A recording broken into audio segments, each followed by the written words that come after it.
네, 안녕하십니까. 분말재료의 김정기입니다. 저번 시간에부터 이제 우리가 분말을 제조를 하고 그 분말들을 어떻게 가공을 해서 네, 뭐 성형을 해가지고 네, 제품의 이제 기본적인 형상을 만드는 방법에 대해서 배우고 있었습니다. 그래서 첫 번째로 배웠던 게 뭐였죠?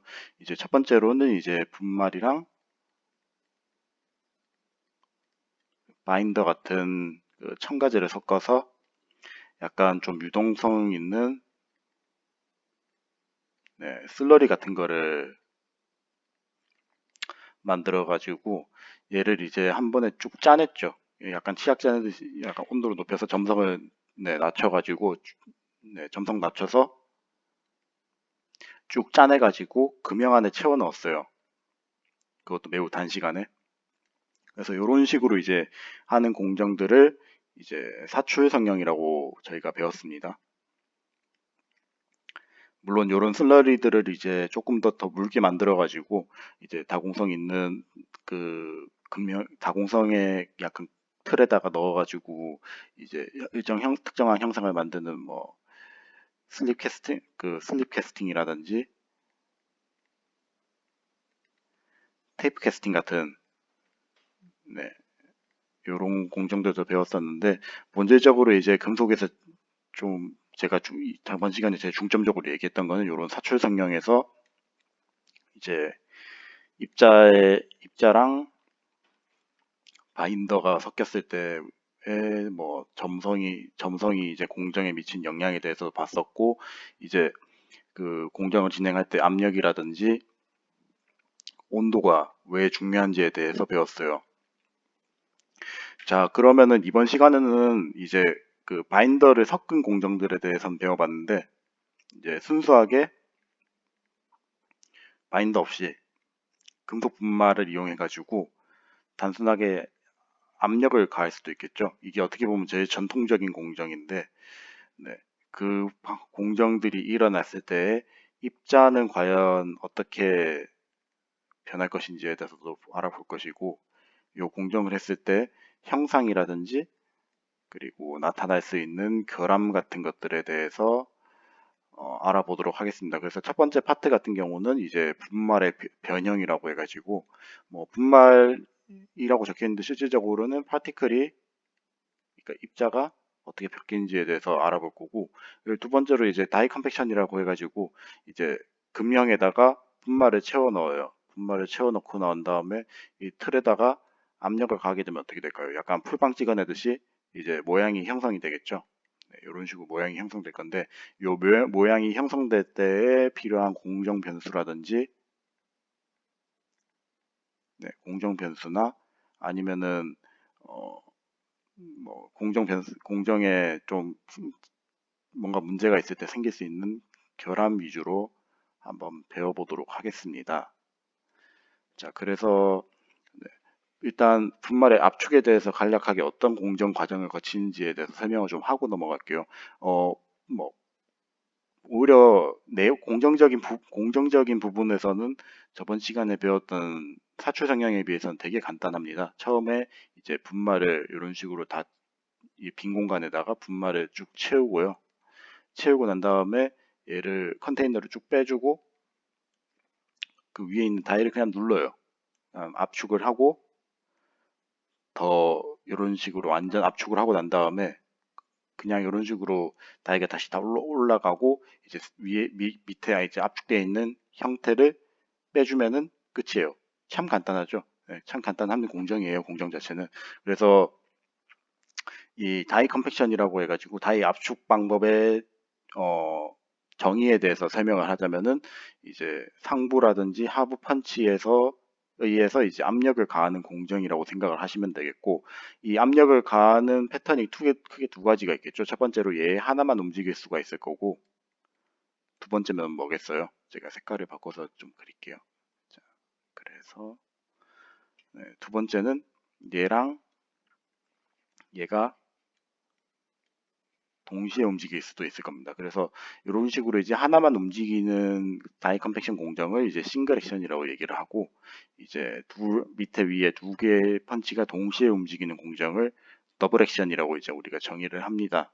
그래서 이런 식으로 공정을 진행을 하고 난 다음에 이제 제품을 빼내게 되면은 이 제품이 이제 그냥 분말들 간의 압축에 의해서 약간 걸려서 이제 결합이 일어난 상태이기 때문에 상대적으로 결합력이 되게 약할 거예요. 바인더도 없고 뭐 그러니까. 그래서 얘네들이 쉽게 부서질 수 있거든요. 그 결국 어떤 뜻이겠어요? 얘네들이 기본적으로 압축이 됐을 때 충분하게 강도라든지 뭐 밀도라든지 확보가 안 되면은 공정 진행이 거의 잘 진행이 되지 않는다는 게 문제일 거고, 그리고 이런 공정들을 진행했을 때 또 한 가지 특징이 뭐냐면은 얘네들이 기본적으로 입자도 있고, 얘네 그 다이랑 요 붙어 있는 다이 사이에서도 마찰이 일어날 수 있을 거예요.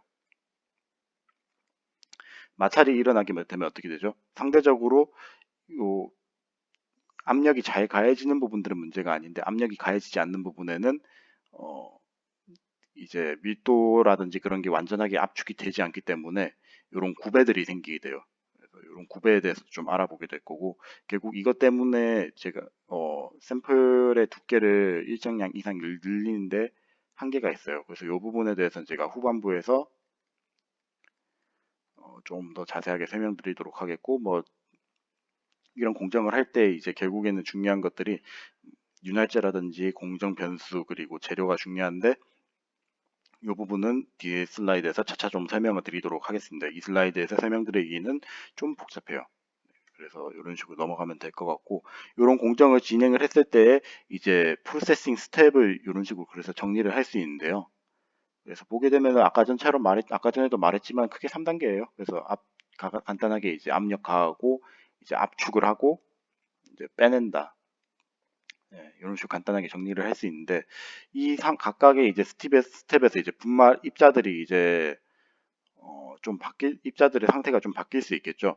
그래서 첫 번째로 이제 처음에 이제 압축이 일어나면 어떻게 될까요? 이게 입자들이 얽히고 설키고 약간 조금 엉성하게 있는 상태예요. 이런 식으로 엉성하게 있는 상태인데, 얘가 이제 압축이 되면은 이제 안쪽으로 자기들 자리가 위치로 바뀌어가면서 좀 더 이제 위치가 재배열이 일어나겠죠. 그래서 매우 낮은 압력에서는 입자 재배열이 발생을 하게 되고, 그리고 중간 정도의 압력이 가해지게 되면은 이제 그 약간 연한 입자들이 있을 거예요. 우리가 흔히 생각하는 뭐 알루미늄 입자라든지 뭐 구리 입자 같은 것들, 얘네들 같은 경우는 요 정도 압력이 되면은 이제 항복 강도에 가까워지죠. 항복 강도에 가까워지면 어떻게 되죠? 소성 변형이 일어납니다. 네, 소성 변형이 일어나서 네, 형상의 변화가 일어나게 됩니다.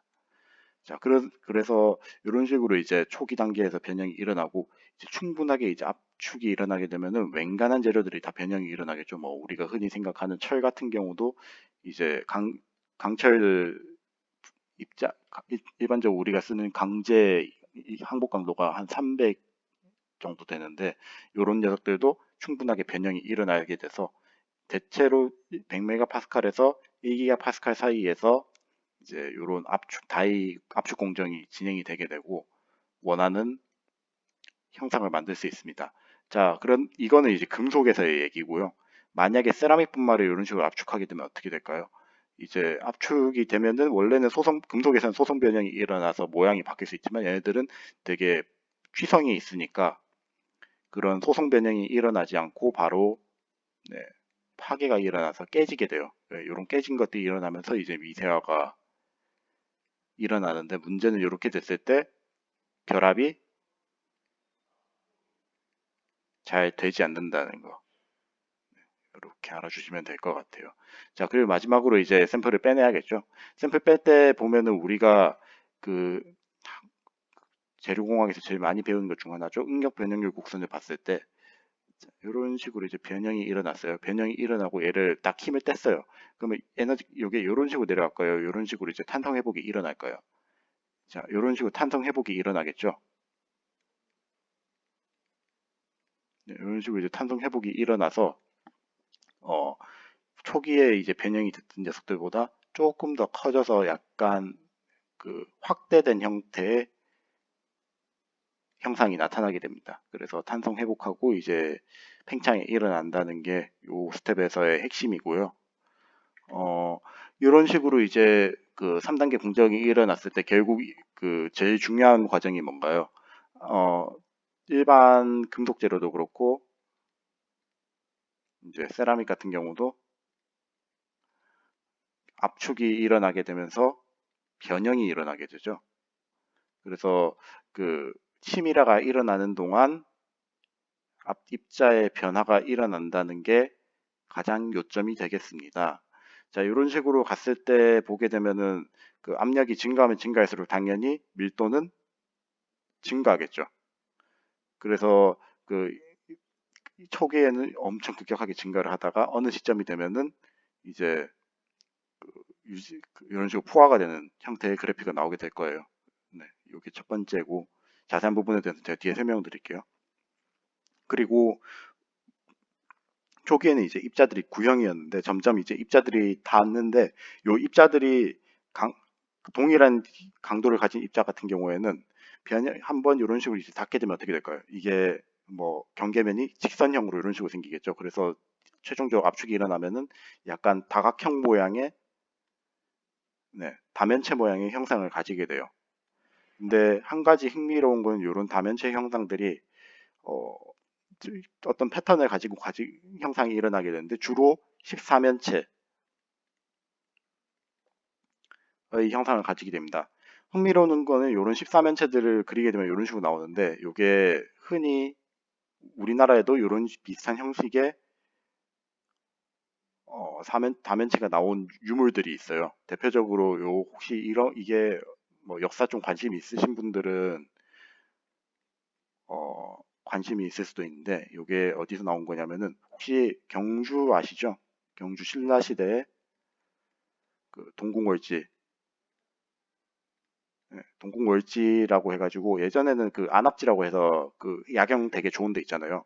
거기서 나온 유물 중에 하나가 이런 주사위들이 있는데 사실 저 주사위는 약간 술게임 하는 주사위예요. 네, 술게임 하는 주사위라고 생각을 하시면 될 것 같은데 하여튼 저 모양이 14면체랑 상당히 유사하다는 거를 알 수 있습니다.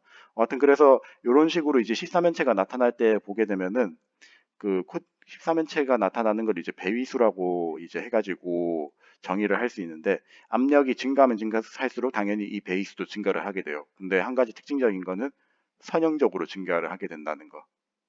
네, 요거 조금 알아주셨으면 좋겠고, 그리고 이런 그 접촉이 일어나게 되면 어떻게 되죠? 당연히 접촉 면적도 증가를 하게 될 겁니다.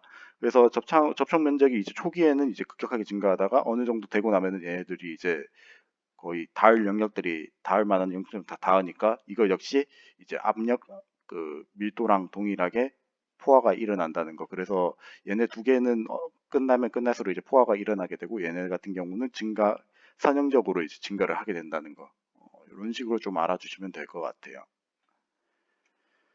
자, 그래서 이런 식으로 이제 그 뭐 밀도도 증가를 하고 이제 이런 식 그 원형의 구형에서 아이고 원형이래 구형에서 이제 다각형으로 바뀌어요.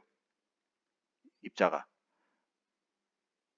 그렇죠? 입자가 다각형으로 바뀌게 된다는 건 결국에는 입자의 특성 이런 게 근데 이런 식으로 바뀌는 게 결국 입자 특성에 따라서 바뀌겠죠. 뭐 똑같은 이제 압축을 했는데 알루미늄이 압축되는 거랑 이제 철이 압축되는 거랑 차이가 있을 거예요. 자, 그래서 이런 압축성 같은 경우는 결국 입자의 특성에 의해서 바뀌는 부분이 상당히 많습니다.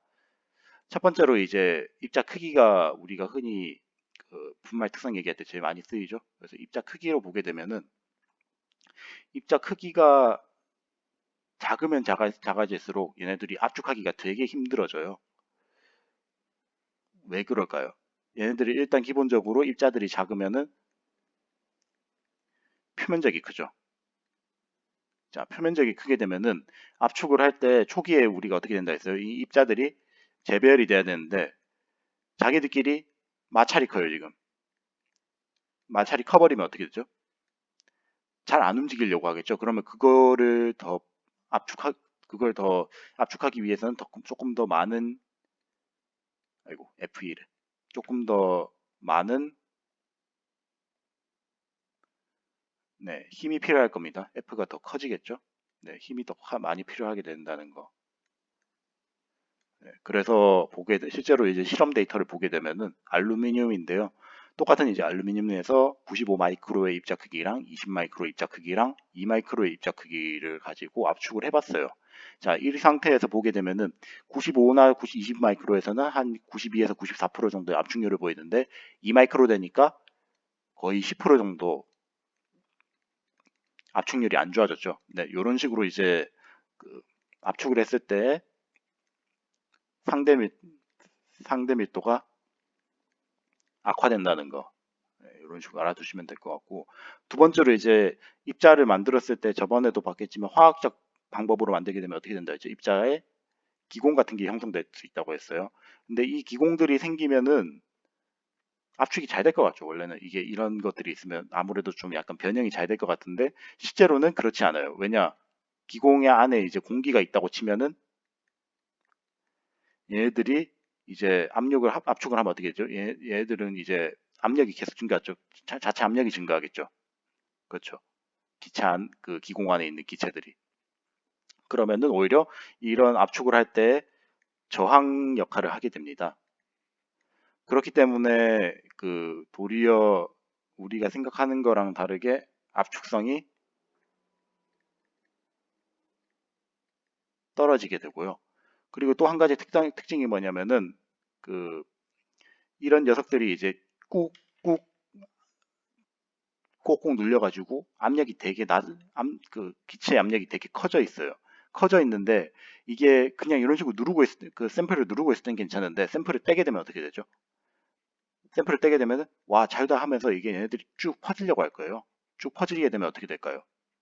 쭉 퍼지게 되면은 결국에는 이제 탄성 회복이 일어나면서 얘네들도 이제 팽창이 일어나는데 얘는 더 팽창이 일어나려고 하니까 깨지겠죠, 결국. 그래서 그 내부에서 이런 기공에 의해서 크랙이 형성될 수 있다는 거, 네, 꼭 알아두시면 좋겠습니다.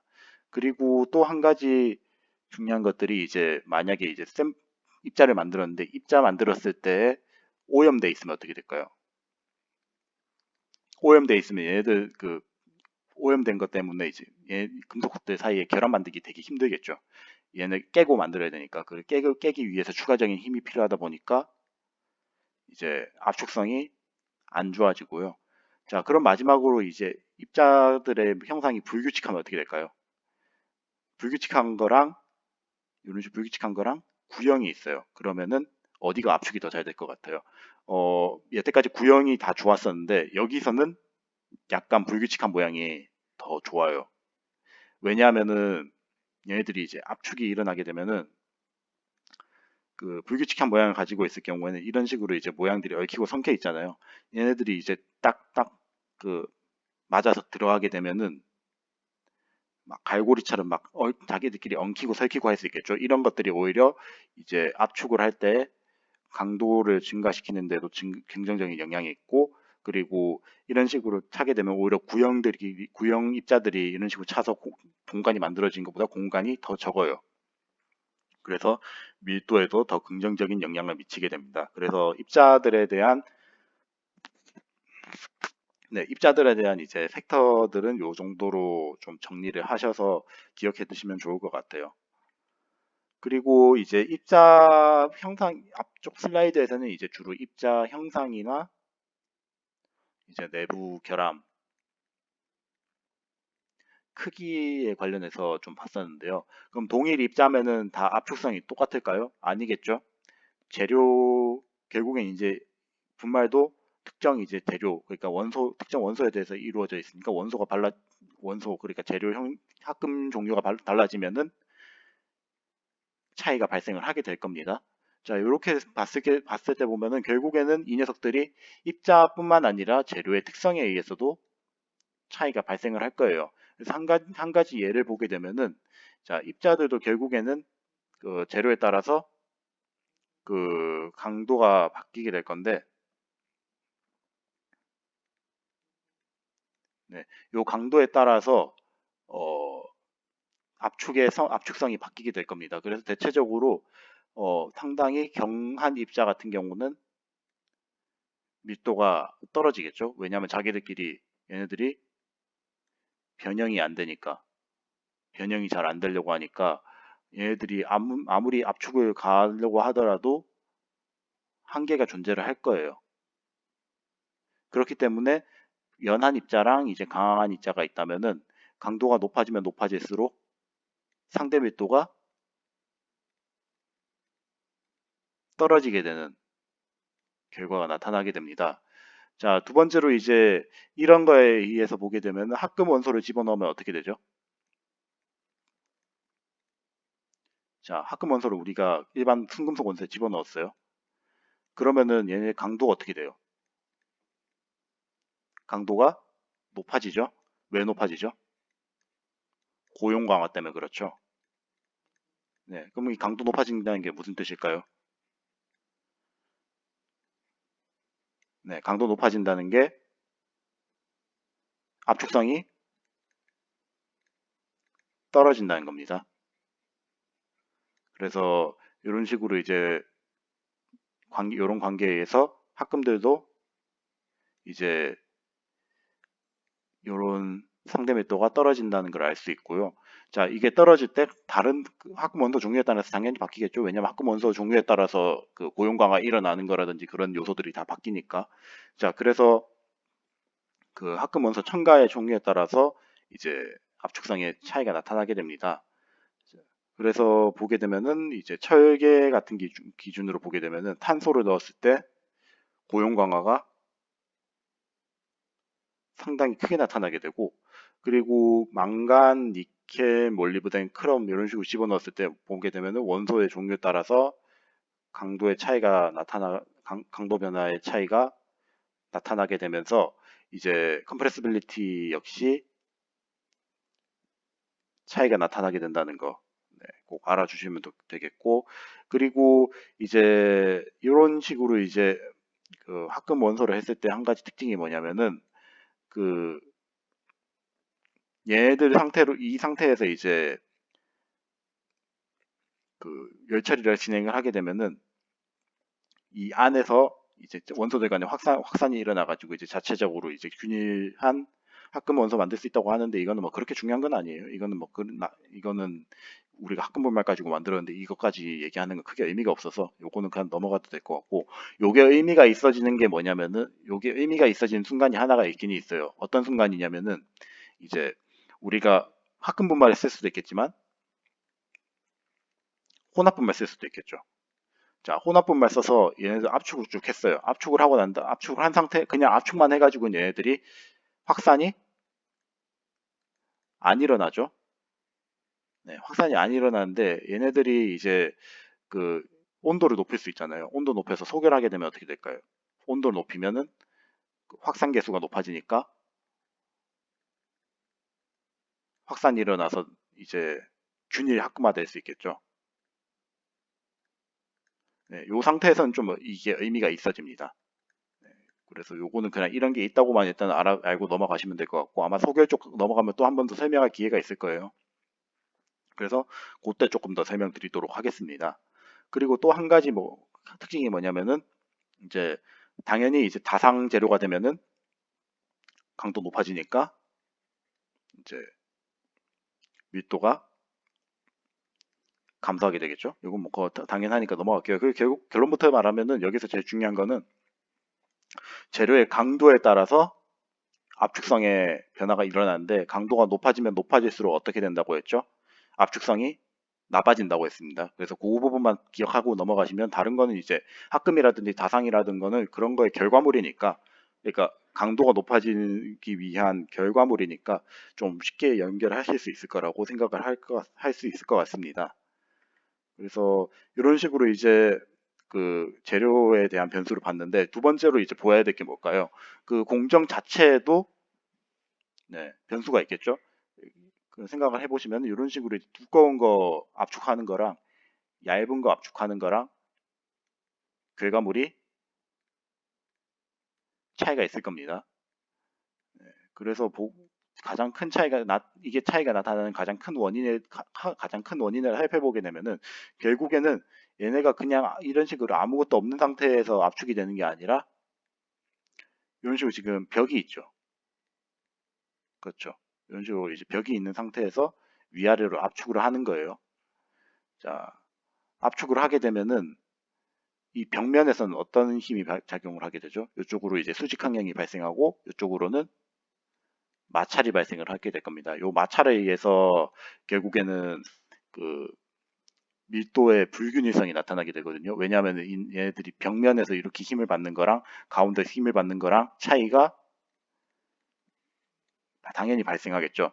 그래서 이런 차이에 대해서 정리를 해가지고 식을 하나 만들 수 있는데 뭐 식 자체는 그렇게 중요한 건 아니고 요 결과물이 제일 중요한데 예, 이 유도 과정을 생략하도록 할게요. 이 유도 과정을 생략하고 결과물에 대해서 보게 되면은 압력은 이제 샘플 두께랑 이제 중심으로부터의 거리에 의존한다는 뜻입니다.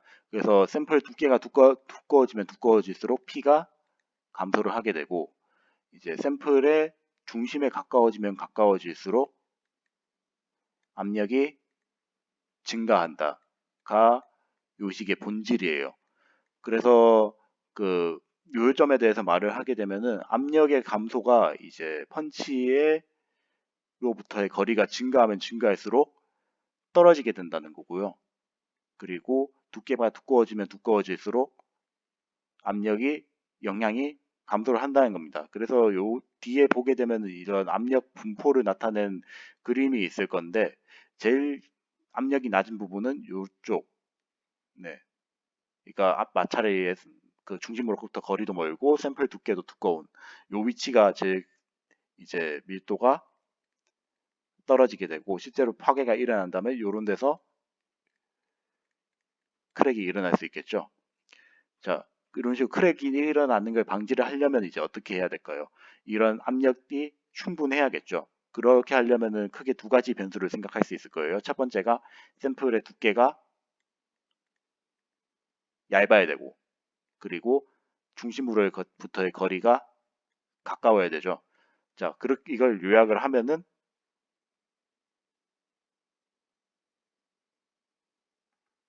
자, 색깔을 바꿔가지고서 좀 설명을 하면은, 죄송합니다. 자, 이런 식으로 돼 있을 때 D가 이제 요게 D가 커지면 어떻게 되죠? D가 커져야 이게 커지죠. 죄송합니다. 네, B가 커지면 이 말인즉슨 뭐냐면 이게 넓게 퍼져야 된다는 뜻이거든요. 이런 식으로 이제 퍼져 있으면은 네, 네, 요 중심부가 힘을 좀 상대적으로 덜 받는 게 맞죠. 네, 죄송해요. 이런 식으로 이제 압축을 하게 되면은 이제 좀 넓게 퍼진 거랑 이제 이런 식으로 위아래로 이렇게 있는 거랑 보게 되면은 요 녀석이 훨씬 더 압축이 잘 된다. 이렇게 보시면 되겠습니다. 그래서 아까 전에 그 D에 관한 얘기를 좀 다시 정정을 할게요. D에 관한 얘기는 뭐냐면은 그러니까 이 중심으로부터의 요 거리에 따라서 이게 압력이 감소하는 건 맞긴 맞는데 그냥 대체적으로 전체적으로 이제 D에 걸리는 힘을 보게 되면은 D가 커지면 커질수록 P가 네, 커진다는 거. 네. 그래서 결론부터 말씀을 드리자면은 요 압축되는 압력이 이제 D가 작고 높이가 높은 이게 그러니까 요 위치별로 점을 땅땅땅땅 찍은 게 아니라 전반적인 샘플에 대해서 걸리는 힘에 대해서 얘기를 하는 거니까요. 예, 요 분포에 대해서는 제가 뒤에서 다시 설명을 드릴게요. 예, 그래서 결국 요렇게 있는 홀쭉이랑 이런 식으로 쭉 넓게 있는 녀석이 있으면 요 녀석이 압축이 훨씬 더 잘 된다는 거. 네, 얘는 P가 함수로 해서 압축이 잘 안 된다는 게 핵심이고요. 그래서 이런 그 압축 밀도는 네, P에 비례를 하기 때문에 요 식에 비례를 해서 네, 그래서 요 P를 최대한 높이면은 이제 좋은 특성을 얻을 수 있다는 게 핵심입니다. 그래서 요렇게만 기억을 하시면 될 것 같고 자 그래서 요 앞에서 얘기했던 그 식을 이용해 가지고 이제 재료의 밀도를 그려보게 되면은, 그럼 위치별로 이제 밀도 분포의 차이가 나타나게 돼요. 보시면은 이쪽이 이제 D도 높고 X가 낮으니까 압력이 크게 나타나고, 그리고 여기서 보게 되면은 지금 싱글 액션 같은 경우는 힘이 이렇게만 가해지니까 제일 두께가 두꺼운 부분이 어디예요? 이쪽이죠. 이쪽은 P가 감소를 하게 돼요. 네, 이런 식으로 나타나게 되고, 두 번째로 더블 액션 같은 경우는 이제 반을 짜게 해서 봐야겠죠. 여기도 힘이 가해지고 여기도 힘이 가해지니까, 그러면은 이쪽은 이제 힘도 높고 두께도 낮고, 그리고 마찰 힘도 낮고, D가 크고 이제 두께가 낮고, 이쪽은 이제 두께가 높으니까 이쪽이 이제 약해지는 게 보이는 거죠. 자, 그래서 요 앞에서 나왔던 에버리지 프레셔 디스트리뷰션 요 식을 보게 되면은 결국에는 제일 중요한 거는 두께랑 높이 비예요. 그래서 D가 아까 전에 말했듯이 D가 커지면은 P가 커진다고 했고, X가 커지면은 P가 작아진다고 했죠. 그러면은 이 비율이 봤을 때 얘네들 두 개의 비율이 낮아지면 낮아질수록 P가 커져야 되고, 얘네가 높아지면 높아질수록 P가 낮아져야 될 겁니다. 그래서 요 식을 그려보게 되면은 이런 식으로의 관계가 나타나게 돼요. 그래서 다이아미터가 크고 두께가 얕은 영역에서는 이게 압력이 커지게 되고, 자, 다이아미터가 작고 두께가 큰 부분에서는 얘네들이 P가 떨어지게 되는 결과가 나타나게 되죠.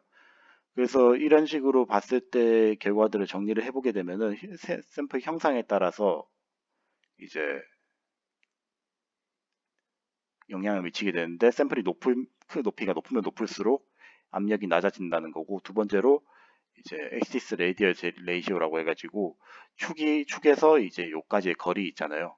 네, 요게 Z라고 하는데, 이제 요 레이시오가, 그러니까 라디얼 중심으로부터의 거리가 멀어지면 멀어질수록 이제 압력이 떨어지게 되고, 그리고 마지막으로 이제 벽면에서 마찰이 일어나잖아요. 마찰 일어나게 될 때 마찰 계수가 높아지면 어떻게 돼요? 지금 뮤가 이쪽에 있으니까 P가 감소하게 될 겁니다. 그래서 마찰이 너무 커지게 되면은 압력 전달하는데도 안 좋은 영향을 미친다. 이렇게 세 가지 변수가 중요합니다. 아까 제가 요 D 가지고 모든 거 다 설명하려다 보니까 좀 설명을 좀 이상하게 했는데, 어떤 요 식에 대해서 그 요점에 대해서 다시 요약을 드리자면은 어, 크게 세 가지예요. 그러니까 D랑 H가 지금 샘플의 변수고, Z가 중심으로부터의 거리, 뮤가 마찰이에요. 그리고 이렇게 봤을 때 Z가 그 첫 번째로 이제 샘플의 두께 높이비가 커지면 커질수록 안 좋아지고, 두 번째로 이제 축하고 레디얼 레이시오가 있는데, 이 축하고 레디얼 레이시오가 여기서 축으로부터 중심으로부터 여기까지의 거리거든요. 요게 멀어지면 요 레이시오가 이제 커지면 커질수록 이제 압력이 안 좋아지는 거고, 그리고 마찰이 커지면 커질수록 압력에 좋지 않은 영향을 미친다. 요 세 가지 변수에 대해서만 잘 기억하시면 될 것 같습니다. 그래서 첫 번째 파트에서 이제 입자의 변형에 관해서 좀 봤었는데, 총 이렇게 세 가지 스텝이 어떻게 되는지를 봤었고, 그리고 이제 다이 컴팩션이 일어날 때 이제 주요한 변수들 있잖아요. 공정 변수. 네, 공정 변수들이 어떤 것이 있는지 봤어요. 그래서 뭐 입자 모양도 영향을 미치고, 입자 크기랑 재료의 특성도 영향을 미치고, 그리고 기본적으로 공정 변수에서 그 밀도 분포가 차이가 나타나는데, 이제 형상 모양, 그리고 네, 에 의해서 이 차이가 발생할 수 있다에 대해서 기억하시면 될 것 같습니다. 그래서 첫 번째 파트를 가도록 하겠고요. 그리고 두 번째 파트는 이제 이어져 가지고 결국엔 이런 변수들이 그 다이 컴팩션에 영향을 미치게 되는데, 그래서 요 네 가지 변수는 아까 전에 앞에서 봤던 녀석들이죠. 이 네 가지 변수들을 어떻게 제어할 건지에 대해서 좀 봐야 될 겁니다. 그래서 요 제어를 할 수 있는 가장 큰 변수들은 세 가지, 결국엔 당연히 압력 영향을 미칠 거고, 그리고 또 어떤 영향이 중요하다 했죠? 마찰 중요하다 했습니다. 마찰이 중요하기 때문에 윤활제 당연히 중요할 거고, 그리고 형상이랑 마찰이 둘 다 여기 영향을 미치죠. 그러니까 결국엔 이 금형도 영향을 미치게 될 거예요. 그래서 요 세 가지 변수에 대해서 한번 하나씩 알아보도록 하겠습니다. 우선 첫 번째로 이제 우리가 샘플에다 윤활제를 집어넣으면 어떻게 되죠? 마찰력이 감소를 하게 될 겁니다. 네, 마찰 감소하게 되면은 아까 전에 얘기했듯이 압력에 영향을 미치게 되기 때문에 초반에는 당연히 어, 윤활제를 집어넣으면 집어넣을수록 좋은 영향을 미치게 돼요. 근데 이게 계속 좋은 영향을 미치면 다행인데 압력이 너무 높아지면은 오히려 나빠지는 결과가 발생할 수 있어요. 왜냐하면 이제 그 일반적으로 윤활제들은 분말에 비해서 밀도가 낮아요.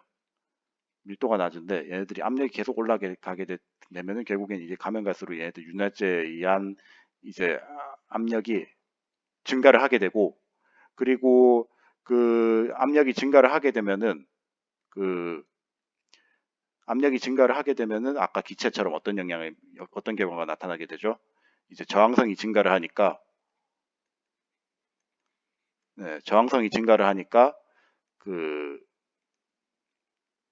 밀도에 좋지 않은 영향이 가게 됩니다.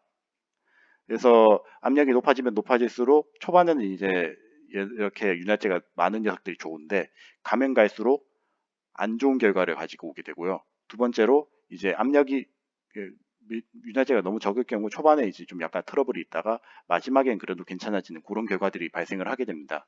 그래서 그 윤활제에 대해서 간략하게 좀 설명을 드리자면은 다이 압축이 일어날 때 그 이 녀석들의 역할이 결국엔 마찰 계수를 줄이는 거니까 이 마찰 계수가 줄어들게 되면은 기본적으로 다이의 수명은 증가를 하게 되는데, 네, 수명 증가해가지고 뭐 마모 감소하고 뭐 그런 것들은 괜찮은데 어, 압축이 너무 많이 일어나게 되면은 이 녀석들이 오히려 그 루브리컨트가 많아지면 많을수록 이런 저항 때문에 안 좋아질 수가 있다는 거, 요게 지금 제 핵심 사항이라고 생각을 하시면 되겠고, 그리고 또 한 가지 특징이 뭐냐면은 이제 우리가 이거를 샘플에 넣고 샘플을 이제 압축하고 난 빼내야겠죠. 빼낼 때 보면은 이게 마찰력이 너무 크면은 이거 뺄 때 그 옆에서 크랙들 막 생길 수 있거든요.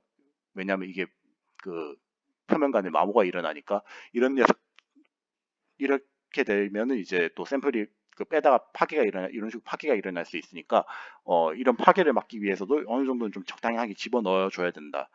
네. 그래서 뭐 이런 녀석들이 상당히, 그래서 이런 윤활제가 공정에 미치는 영향에 대해서는 조금 알아봐 줬으면 좋겠고, 그래서 이런 위에서 설명했던 그래프들에 대해서 밑에 설명을 해 놓은 건데, 네, 이 녀석들도 참고용으로만 읽었으면 좋겠습니다. 제가 위에서 설명은 다 했으니까 이 부분은 좀 그냥 이런 게 있다, 뭐 이렇게 정리를 했다 정도만 보시면 될 것 같아요. 네, 그래서 윤활제 효과에 대해서 간략하게 알아봤고, 두 번째로 이제 압력의 효과에 대해서 좀 볼게요. 압력 같은 경우도 이제 결국에는 아까 전에 식에서 봤지만 뭐 P는 P 제로에 뭐 익스포넨셜 뭐, 뭐 이런 식으로 뭐 H분의 D에 이 뮤 Z 뭐 이런 식으로 식을 봤을 건데, D분의 H구나. 네, 어떤 이런 식으로 이제 압력이 기본적으로 식이 이런 식으로 있으니까 상당히 중요한 건데, 이런 압력 같은 경우도 결국 그 이게 직결됐죠. 각 위치에서의 밀도 분포랑.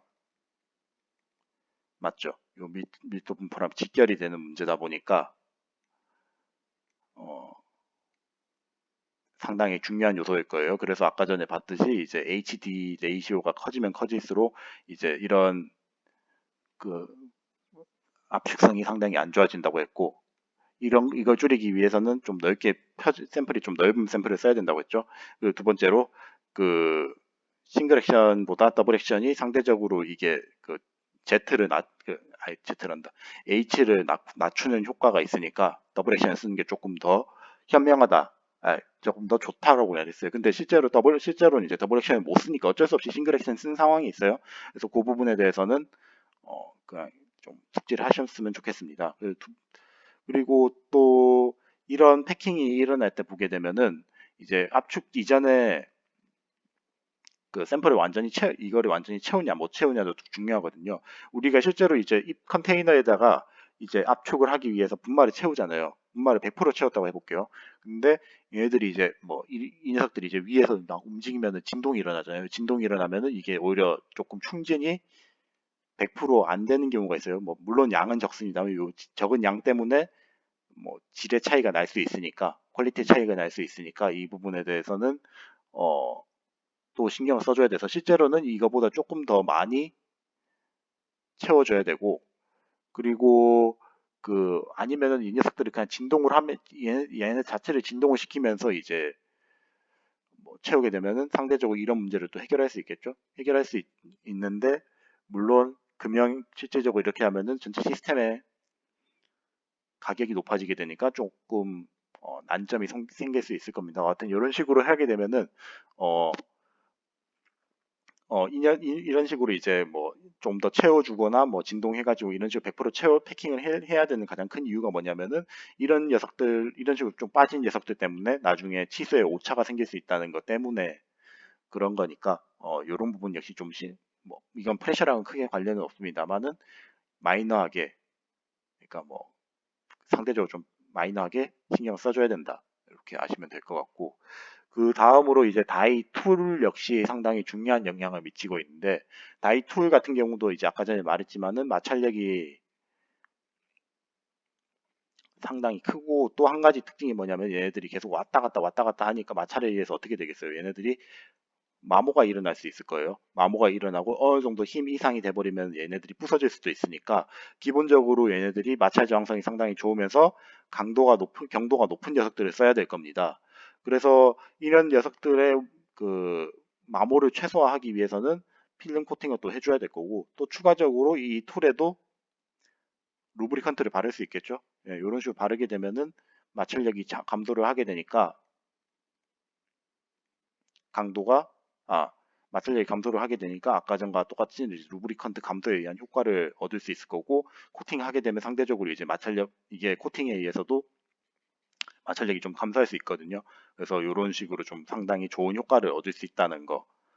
네, 이렇게 이건 뭐 상당히 당연한 얘기니까 그렇게 어렵지는 않을 겁니다. 그래서 그런 식으로 아시면 될 것 같고 그리고 또 한 가지 뭐냐면은 이제 얘네들이 이제 계속 여러 번 반복을 하잖아요. 계속 반복을 하게 되는데 반복을 하게 되면은 이제 낮은 시간에는 상대적으로 짧은 시간에는 이제 그 툴이 너무 강도가 약하면은 어떻게 되겠어요? 얘네들이 이젝션 프레셔가 너무 커지니까 툴이 오히려 깨지게 되는 그런 결과를 발생할 수 있게 될 거고 그리고 길게 쓰게 되면은 얘네들이 계속 반복되다 보니까 당연히 피로에 의해서도 반복 병행에 의한 피로에 의해서도 네, 악영향을 미칠 수 있다.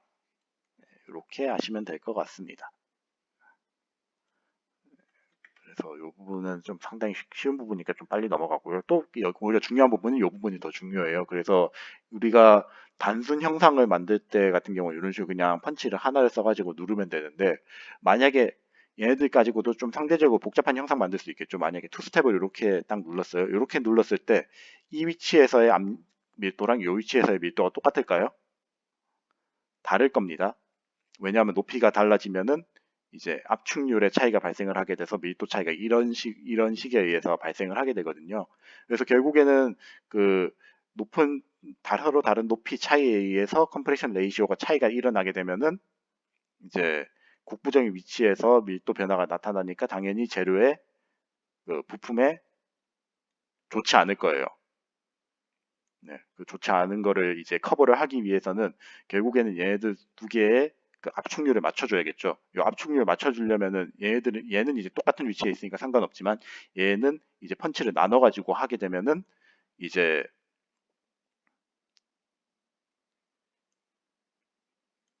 네, 펀치를 나눠서 이제 압축을 하게 되면은 서로 이제 동일한 이제 압축력을 가지니까 균일한 이제 밀도 분포를 얻을 수 있게 될 거다. 네, 이렇게 아시면 될 것 같고, 그리고 이런 식으로 이제 기본적으로 이제 압축을 해도 결국에는 형상이 단순해질 수밖에 없겠죠. 그래서 주로 이제 이런 압축 공정들을 어디서 많이 쓰냐면요. 이제 우리 동전 같은 거 많이 찍잖아요.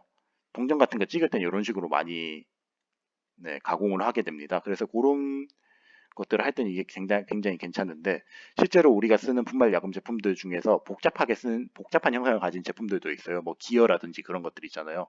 얘네들은 단순 압축 가지고는 압축이 안 되니까 어 약간 이거를 커버할 수 있는 다른 공정이 필요할 거예요. 그래서 그걸 커버하기 위해서 어떤 공정이 만들어지냐면요. 이런 식으로 이제 상대적으로 이제 압축이 된 이런 이 분말 형상하고 이제 상당히 유동성이 높은 몰드가 있어요. 뭐 한 가지 예를 들자면 뭐 그 고무로 된 라텍스 같은 걸로 이제 형상을 만들어 가지고 이 안에다 분말을 집어넣어서 온 사방에서 높은 정수압을 가해줍니다.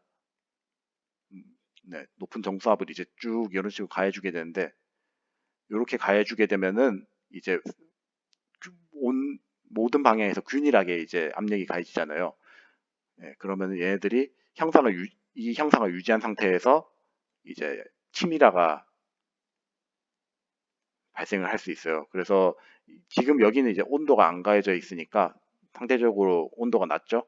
그래서 낮은 상태에서 정수압을 가한다는 의미에서 Cold Isostatic Pressure라고 해서 CIP 공정이라고 하는데 이 공정이 이제 복잡한 형상의 제품을 만드는 데 상당히 도움이 되고 주로 이 녀석의 정수압을 가할 때 물이라든지 이제 오일 같은 게 이제 충전된 상태에서 얘네들 집어넣어서 공정을 가하게 되고 어 이런 식으로 하게 되면은 상대적으로 루브리컨트가 많이 필요하지 않기 때문에 어 일반적인 다이 공정에 비해서 최대 이제 밀도가 더 증가를 하게 되고 이제 또 한 가지 특징이 아까 전에 말했지만은 정수압에 의해서 온 사방에서 압력이 가해지기 때문에 어, 열처리가 일어난 이후에 뒤틀림 같은 것도 안 일어납니다. 물론 근데 대개 CIP는 요새는 이런 식으로 낮은 온도에서 잘 안 하고 TIP도 있지만은 높은 온도에서 진행하는 HIP도 있는데 얘는 이제 뭐 컨벡션이랑 신터링을 둘 다 같이 합한 공정인데 얘는 아직까지 우리가 신터링 안 배웠기 때문에 요건 뒷부분에서 제가 설명을 드릴게요. 하여튼 이런 식으로 이제 정수압 가해가지고 복잡한 형상의 제품 만들 수 있다는 거. 네, 요 부분만 일단 좀 기억하시면 되겠습니다. 그걸 하는 가장 큰 이유는 복잡 형상의 제품을 만들기 위해서고요. 네, 그래서 요 부분에 대해서는 그런 식으로 하시면 될 것 같고, 그리고 이제 그 상대적으로 네 그리고 이런 식의 압축 공정을 끝냈어요. 압축 공정 끝내고 나면은 이제 다 끝인 것 같지만 실제로는 결함 생길 수 있죠. 그래서 보게 되면은 이제 아까 전에도 말했지만은 밀도 구배가 있죠. 지금 이게 압축을 했을 때 보게 되면 이런 식으로 있을 건데 주로 이런 부분들이 보게 되면은 깨져 나갈 수 있을 겁니다. 네, 상대적으로 밀도가 낮은 부분이랑 높은 부분의 차이에 의해서. 네, 그래서 이런 식으로 이제 깨져나가는 것들의 형상을 보게 되면은 구배랑 정확하게 딱 위치가 맞거든요. 그래서 이렇게 나타나는 결함들을 링 캐핑이라고 해가지고 어, 뭐 불완전하게 압축이 되거나 이제 그 압축 구배가 너무 크게 발생한 영역에서 이런 식으로 이제 문제가 발생을 하게 된다는 게 첫 번째 대표적인 결함이고 두 번째가 이제 디라미네이션이 있어요. 이제 압축이 불완전하게 되면은 여기는 상대적으로 압축을 잘 받았는데 여기는 압축을 좀 덜 받은 경우도 있을 거고 두 번째로 이제 우리가 샘플 했다가 샘플 빼죠 지금. 아이고. 네, 이런 식으로 이제 샘플을 빼는데 어떻게 된다고 했어요? 탄성 회복이 일어나니까 이게 벌어지죠. 벌어지게 되면은 여기서 가로로 크랙들이 쭉 생길 수 있을 겁니다. 그렇게 이런 식으로 생기게 되면은 이제 똑같이 이제 디라미네이션에 의한 크랙이 발생할 수 있다는 거. 그래서 보게 되면은 어, 앞에서 설명했던 것들이 그대로 영어로 적혀 있죠. 네, 이두 가지에 의해서 디라미네이션이 일어날 수 있고 세 번째로 이제 버티컬 크랙이라고 해가지고 얘네들이 이제 그 샘플을 이제 뺄 때 보면은 이런 식으로 이제 가로로도 생길 수 있지만 이런 식으로 그 세 크랙이 네, 마찰차에 의해서 이런 식으로 쭉 뺄 때 세로로 쭉 딱 타고 생길 수 있거든요. 이런 식으로 이제 생기는 크랙들을 이제 버티컬 크랙이라고 하는데, 뭐 요것들은 결국에는 이제 원인들이 보면 크게 두 가지죠. 그 밀도 구배랑 이제 샘플 뺄 때가 중요하다. 그래서 아까 전에 봤던 이제 루브리컨트라든지 툴 같은 게 상당히 중요해진다는 겁니다. 그래서 요 것들의 중요성을 설명하기 위해서 제가 추가적으로 넣은 거니까 이런 게 있다고만 생각하시고 넘어가면 될 것 같고, 그리고 이제 하여튼 그래서 이런 식으로 이제 다이 성형 기술에서 이제 중요한 세 가지 요소에 대해서 간략하게 배워봤습니다. 그래서 루브리컨트 같은 경우는 이제 마찰 계수를 제어하기 위해서 중요하고, 다이 툴 같은 경우는 이제 역시 마찰 계수, 그리고 이거의 조절을 잘못하면 결함 생길 수 있다는 건데, 결국에는 밀도 차이, 그리고 마찰, 그리고 탄성 회복에 의해서 이런 결함들이 나타날 수 있다는 거까지 했습니다. 자, 그래서 오늘은 저번 주랑 이번 주까지 해가지고 이제 분말의 성형에 대해서 간략하게 배워봤고요. 요 성형하고 난 다음에 성형체를 얻었어요. 근데 얘를 바로 쓸 수 있을까요? 한쪽은 이제 뭐 사출 성형하게 되면은 이제 분말 바인더 복합 재고, 한쪽은 그냥 압축했을 때 분말들밖에 없죠. 그러니까 분말 그냥 결합만 있는 거죠. 근데 이렇게 있으면은 강도가 상당히 많이 떨어집니다. 그래서 실제로 써먹기가 상당히 애매해요.